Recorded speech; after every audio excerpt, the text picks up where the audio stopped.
I came home early that night, rain dripping from my jacket, my briefcase heavy with fatigue, and a headache that wouldn't quit. I wasn't supposed to be there. The business dinner had ended sooner than expected, and all I wanted was to see my wife, to sit beside her, maybe share a glass of wine and unwind. The house was dark, except for a faint glow seeping from the crack under our bedroom door. At first, I assumed she'd fallen asleep with the TV on. Then I heard it. Low murmurs, a muted laugh that wasn't hers alone. My chest tightened. That laugh, his laugh, reverberated like a memory I didn't want to recognize. Daniel Reeves, my boss. For a few moments, I stood frozen in the hallway, my mind fighting the truth my instincts already knew. Then the sound came again, sharper, intimate. My hand shook as I gripped the doorknob. The world narrowed down to that single moment, poised between knowing and breaking.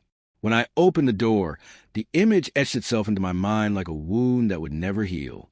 Sheets tangled, her body half covered. Daniel's shirt draped over the chair I had once made for her reading nook. They froze. "Michael," she gasped, scrambling to cover herself. Daniel's eyes went wide. For the first time, the man who barked orders and smiled through deceit looked small. I couldn't speak. I just stared, every excuse she'd ever offered flashing before me. Late meetings, exhausted nights, colliding into a brutal truth. He had the audacity to stand. "Mike, listen." "Don't." I snapped, my voice trembling. "Don't say a word."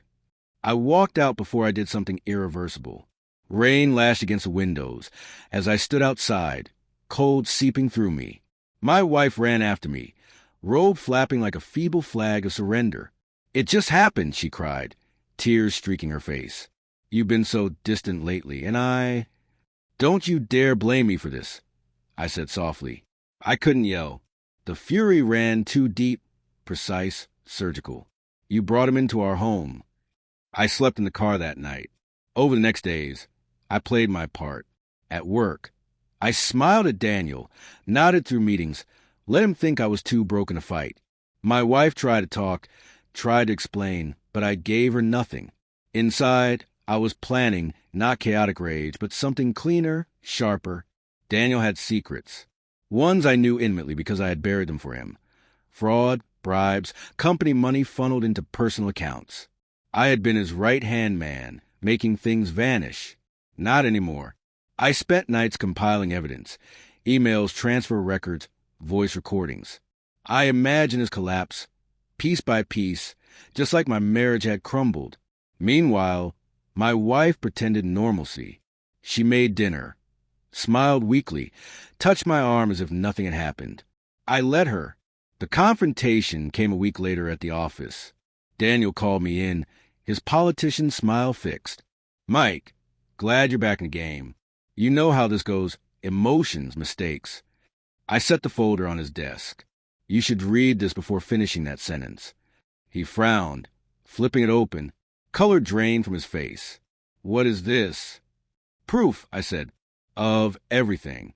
Money you stole, people you paid off, emails you should never have sent." "You wouldn't dare," he whispered. I smiled faintly. I already did. By morning, the board had everything. Daniel was suspended pending investigation. 2 days later, the story hit the press. But the revenge didn't stop there. My wife had been part of it, too.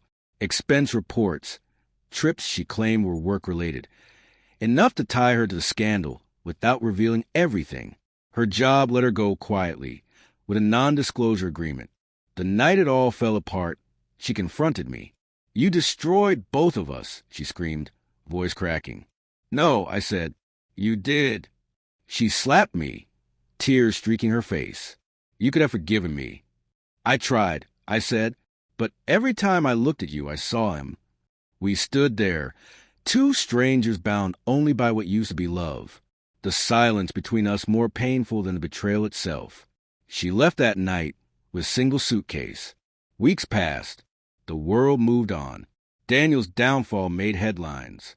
My wife vanished to another city. I told myself I had won, but victory fell hollow. My house was quiet, too quiet. Her laughter, the lingering scent of her perfume on the sheets, Ghosts that refused to leave. Then one evening, a knock at the door. A police officer, hat in hand. "Mr. Langford," he said softly, "we need to talk." I already knew before he spoke. Daniel was dead. Car crash. Or so it seemed, until they found my wife's bracelet in the passenger seat. Blood on both airbags. My hands went numb. She was with him. I whispered. The officer nodded. We think they were arguing, lost control. After he left, I sat alone in the dark, rain tracing lines down the window. The same kind of night I come home early. I had thought revenge could balance betrayal, that I could reclaim control. But all I had done was set two broken people spinning toward their end. I replayed her last words. "You destroyed us." Maybe she was right. Maybe we both had. The news called an accident. I never corrected them. The folder, the secrets, the lies, all buried. But sometimes, when the house creaks at night, I swear I hear her voice, not crying, not angry, just whispering one word. Why?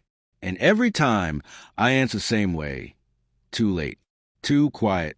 I thought revenge would heal me.